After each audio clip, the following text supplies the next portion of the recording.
Welcome back to the channel, guys. Today I'm going to take you with me as I fly all the way from London Heathrow to Castlegar, Canada, in my second ever business class experience. If you watched my last episode, you would have seen I've just embarked on a hefty 50-hour journey from London Heathrow all the way to Nelson, Canada. I stayed in some incredible hotels, hung out in airport lounges, and flew for my very second ever time in business class. This time, it was Air Canada. I touched on this experience briefly in the last video. However, I know there are some hardcore business class YouTube watchers out there, and chances are, you're probably one of them. So I decided to save all of the exciting details about my entire journey with Air Canada and create one business class focused video. You're very welcome. I am so happy you've decided to click on this video. Thanks for doing that. Before we get started, I would so appreciate a little thumbs up and maybe even a little subscribe if you like this video. It's just a small step from you, but does make a huge difference to our channel. Today's journey begins in my incredible airport hotel, the Radisson Blu Edwardian Heathrow.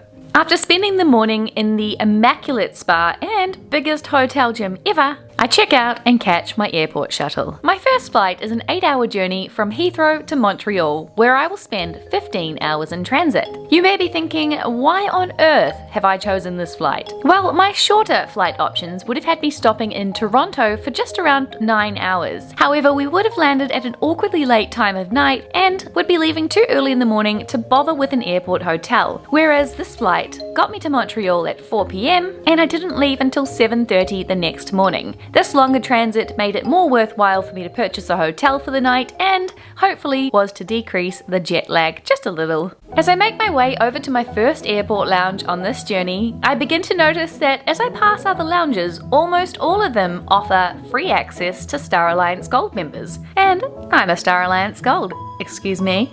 It may be a very obvious thing for you, but this is something I had no idea would happen. And it's all because I decided to fly one massive long-haul flight in business class from Auckland to London, thinking it was just a one-time experience, and now suddenly I have even more perks creeping up when I fly. As well as this, I of course get priority check-in, priority boarding, priority security, free extra bags, free upgrades, free frequent flyer seating, that is a mouthful, free frequent flyer seating.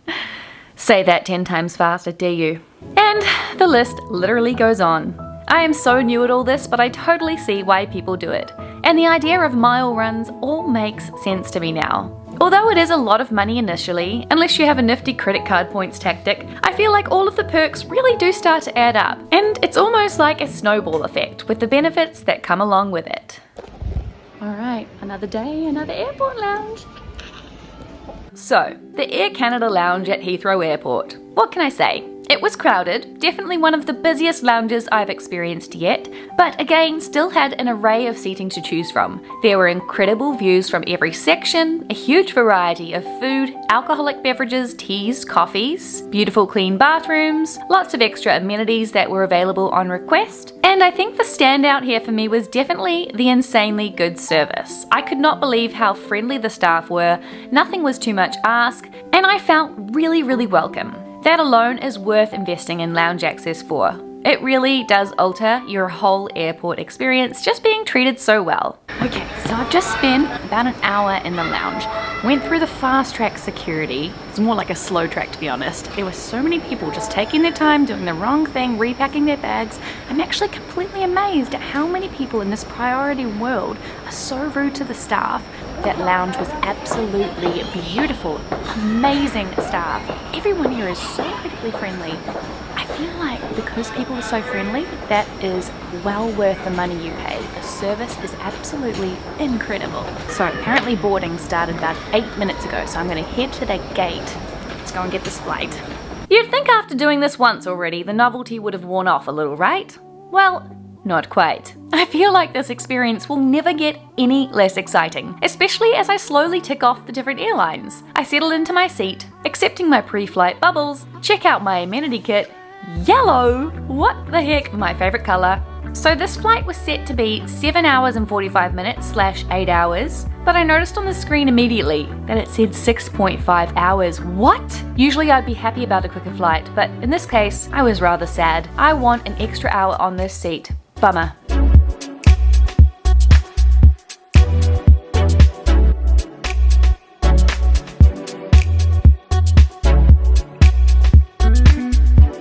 Ah, hello old friend.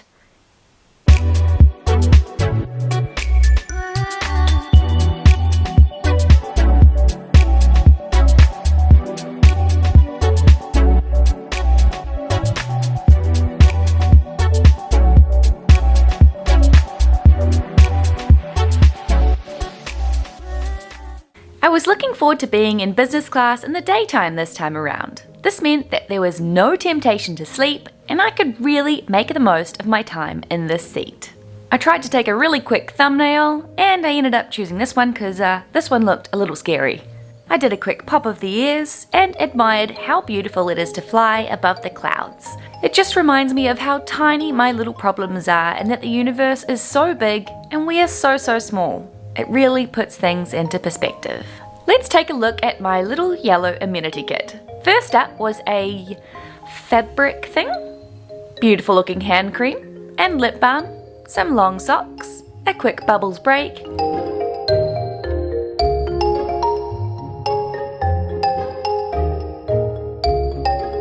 and a dental kit.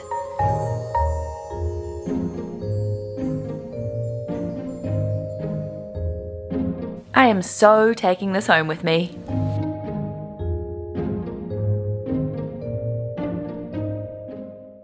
And the seat tour. This time around, I was somewhere in the middle of the section with a window seat. I noticed right away how nice the lighting was in here. I loved the vibe. It definitely felt more vibrant and fresh than my previous flights in United. I was on a diagonal this time, but facing inward toward the window, which was great. I had my noise-cancelling headphones, amenity kit, bottle of water, and a decent amount of legroom. However, a lot smaller than my first ever business class flight from Auckland to San Fran. I had some blankets and pillows. There was a little flap concealing a remote, and another little compartment perfect for fitting my water. To my right, there was an armrest that also had a little compartment inside. There is lots of storage around here. I of course had a little screen with various controls. I immediately saw the word massage and got excited, however, when I pressed the button, nothing seemed to happen. Oh well, I experimented with the different settings, which is always very exciting.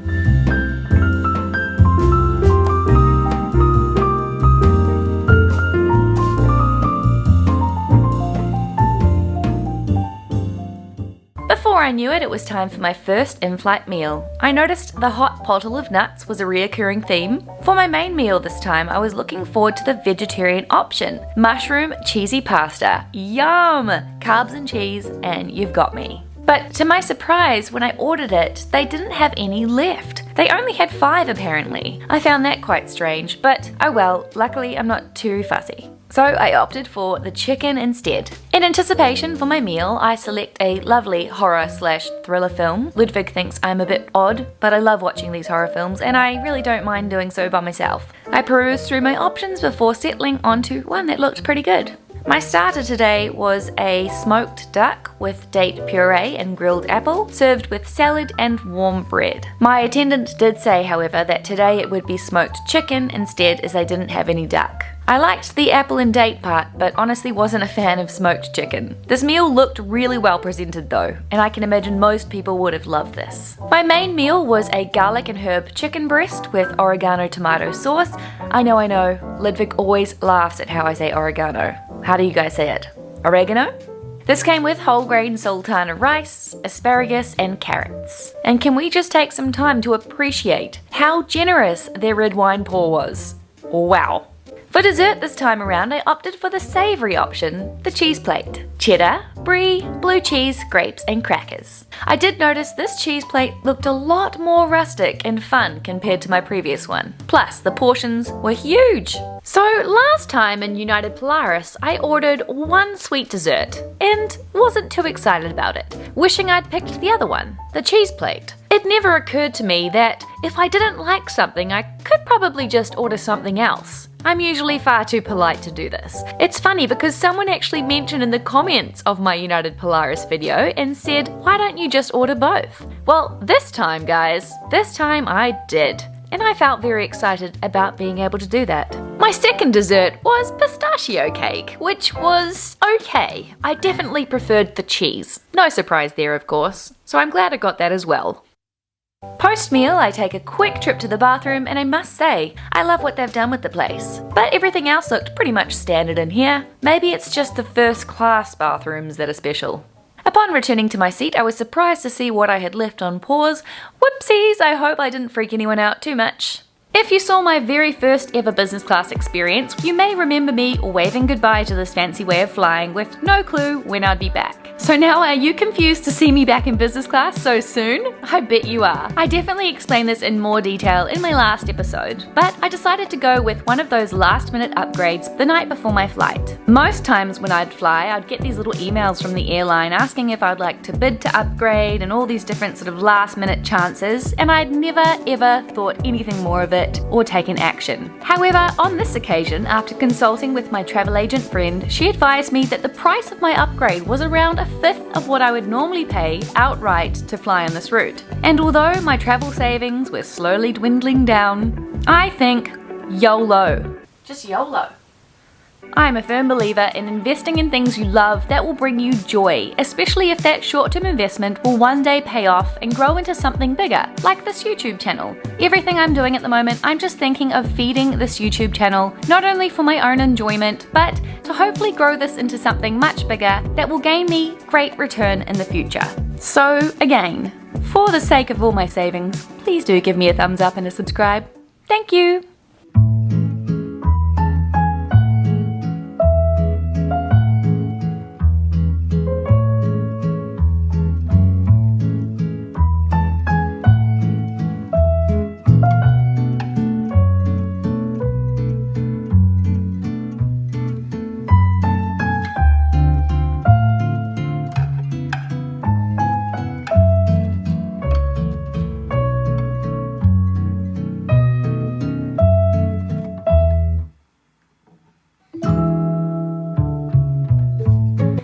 Halfway through my flight, I take a look at the flight path. I love looking at this during flights and picking out where I'd love to travel to next. It was pretty cool to see that I was flying right by Iceland and Greenland, two places I was just at a couple of months back. If you haven't been with us for long, we took a 14-night transatlantic cruise from Copenhagen to Boston. It was incredible. We made a whole video series on that adventure, so if you're interested in watching that, I really recommend it. It was such an amazing experience. I then look over at the teeny tiny mountain town that I'm about to move to, Nelson in British Columbia, Canada. Having never been there before, I had no idea what to expect. And it's always fun to look all the way down at little old New Zealand all by itself and away from everything. We absolutely adore New Zealand, but that's actually one of the reasons we're taking a little break from living there for a while, as it's just so far away from everything, expensive to fly, and you've really got to commit to a holiday when you go anywhere. Whereas when we lived in Sweden, or as we're about to live in Canada, we have so many options for a quick spontaneous trip. It's great as we're in this real travel mode in our life right now, but don't worry, we'll be back in New Zealand.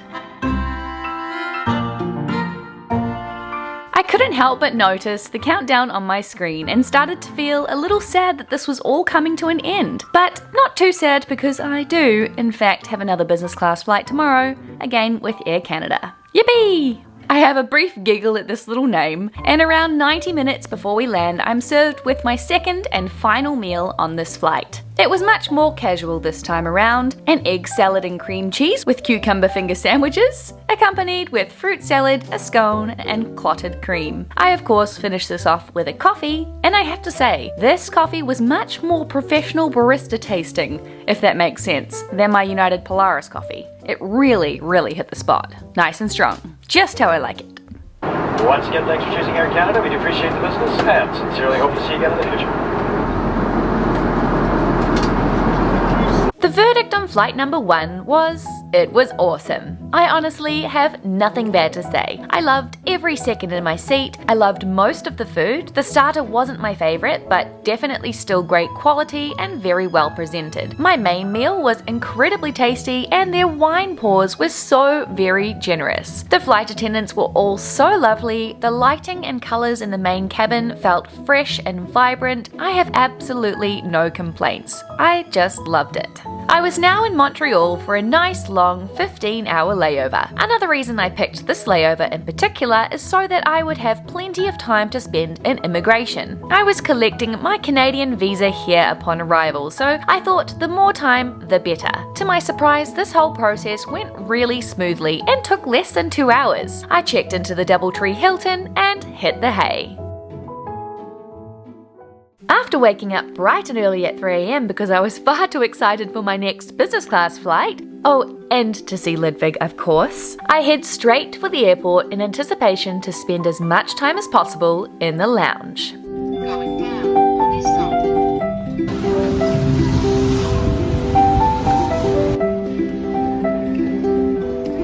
Yes, I found it! Finally! This was hard to locate. Here we go!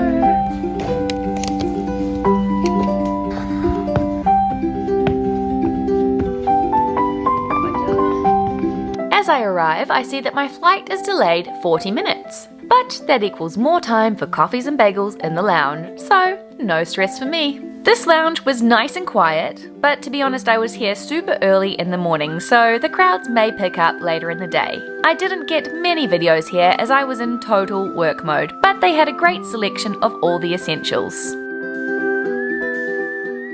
This next flight was to take me from Montreal all the way across Canada to Vancouver, over 5 hours and 45 minutes. Wow, Canada is big. I can get from Auckland, my hometown in New Zealand, all the way to the bottom of New Zealand in just 2 hours. So tiny.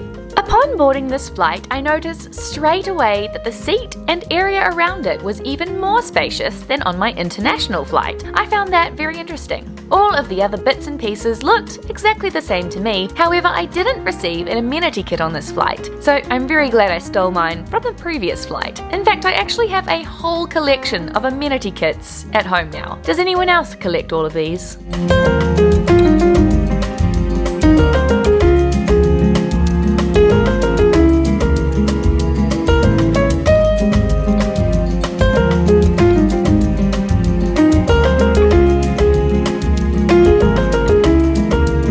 The passenger in front of me hand their jacket to the flight attendant to hang up somewhere in front. This was something I didn't know we could do, so of course I also handed my very fancy jacket to the flight attendant to hang up. This definitely felt extra luxurious. It's the little things for me. I had a little peruse around my seat and gadgets, and before I knew it, it was time to take off. Bye Montreal, it was nice to be with you for just 15 hours. Don't worry, Montreal is definitely on our bucket list, so we will be heading back here one day. We were officially in the air and bam, it's time to eat. You really don't get much time to muck around in business class. It's drinks and food straight away, and I love it.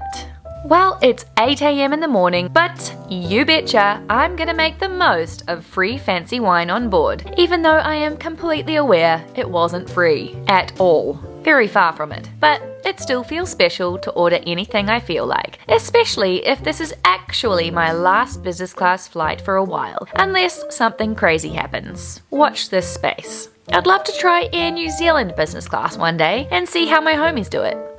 To complement my giant glass of white wine, breakfast started off light and healthy, just what I felt like. A chia seed pudding with roasted coconut, fruit salad, and bread, butter, and jam. Our breakfast main was a parsley omelette, chicken sausage, cottage cheese, oh my goodness, how hard is it to say cottage cheese? I really have to say it very clearly. Roasted potatoes and red pepper relish. I'm actually salivating a little bit talking about this. I don't know if you also are. The alternative option on the hot menu was French toast, and I know Ludwig would have loved that. Also, on that note, I'm absolutely dying to take Ludwig on a business class flight one day. How funny would that be? He says he doesn't care about fancy flying and that it would be a waste on him, but I truly think he would secretly enjoy it. Also, I feel it would make for excellent entertainment. Comment below if you think we should try and get Ludwig in here one day. So, my plan of action for this flight. Okay, if I start right away, I could probably squeeze in 2 whole movies, so I wasted no time in picking my first one. I also plan to stay awake for the entire flight, which should be pretty easy because, number 1, the coffee consumption is going to be no joke, and I had a wonderfully long sleep at my airport hotel in Montreal. I've only got 3 hours and 15 minutes left.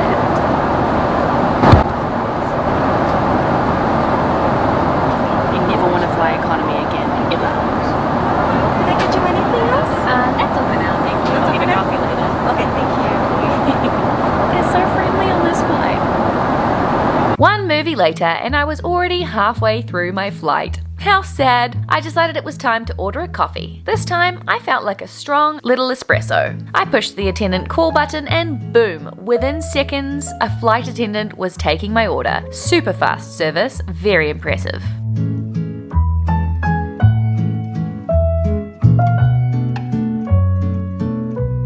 We were then offered a few different snacks. I chose a packet of chips and some dark chocolate. You do not go hungry on these flights. And I could have probably ordered a lot more snacks than I did.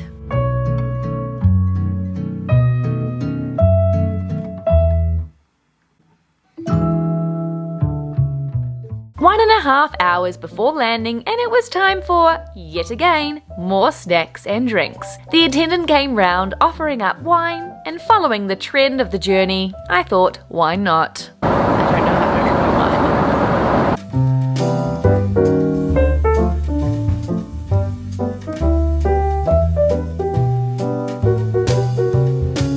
As we begin our descent towards Vancouver, I feel a little sad, as this is where my business class seats end. But surprisingly and unbeknown to me at the time, this is not where the exciting business class perks end. Stay tuned. Alright, the verdict. Without sounding too easily pleased, well, I couldn't fault anything at all. But in reality, I am very easily pleased, and you might have already picked that up. My overall thoughts on this whole business class experience, with literally only 2 experiences under my belt so far, is that the cabins felt extremely clean, vibrant, I loved the lighting, the seats and the bedding were really comfortable, and the yellow amenity kit was an awesome touch, which of course I only received in my international flight. The food was really good, but again, nothing out of this world and amazing. And I have to say, the coffee was nice and strong in Air Canada. 2 things that really stood out is that the domestic seat and space actually felt a bit larger than my international flight. I'm not sure if I was imagining this or not, but that's what it felt like. And as if the last crew weren't amazing enough already, the crew on my domestic flight were even more kind and friendly. I really wasn't sure what to expect flying with Air Canada. I'd watched a few of these flight review videos myself, and the opinions I'd heard weren't the best, but it truly couldn't have been a better journey for me. I loved it. Sentence of the day, I loved it. Under the scene in front of you. We wish to remind you the location of the emergency exit on this aircraft. On this Boeing 777-200, there are 4 exits located on each side of the aircraft. I had a very quick layover here in Vancouver, and even less now that my flight was delayed 45 minutes, so I head right over to my next gate and board my tiny little plane. This was my 3rd and final flight of my long journey. 46 minutes. I'll get it right. 46 minutes to Castlegar today. Your crew today is pleased to be in service in English and French. At this time, we invite you to sit back, relax, and enjoy the flight. Please take your seats. After settling in and all the usual bits and pieces take place, we head for takeoff. Shortly after takeoff, the captain announces that due to weather and the apparently difficult airport we are flying into, we may have to turn around and head back to Vancouver. We'll go on flying into the area, and if the weather hasn't improved any for us, we'll probably just return back to Vancouver. We'll keep you advised on that situation. Thanks for your attention. He said this very casually, and I almost didn't register. After a little while went by, I literally couldn't believe what I had just heard. Surely we would not be boarding the flight only to hover over Castlegar Airport to then turn around and head back to Vancouver. Surely not. However, sure enough, we absolutely did. Almost 2 hours of flying later, and we land back in Vancouver. The captain announces that due to this being a weather concern, Air Canada are unable to organise accommodation, but they will of course assist passengers in getting on the next available flight. My heart drops and my palms begin to sweat. I've just splurged big time on this business class upgrade, and a Vancouver airport hotel would be upwards of $500 for a last minute one-night booking. I really cannot afford to be doing this. Just as my heart was racing and a million thoughts were running through my mind, the attendant called out just 3 names. Just 3 names of the whole plane, and my name was one of them. They said to meet them outside upon leaving the aircraft. As a moderate amount of anxiety washed over me, I gathered my things and made my way out, only to be greeted by an Air Canada crew member waiting for me outside. I wasn't sure what to expect, but the words that followed were music to my ears. The man said, "Miss Richards?" And I said, "Yep." He said, "Because you're Star Alliance Gold status, we're gonna cover your accommodation for the night."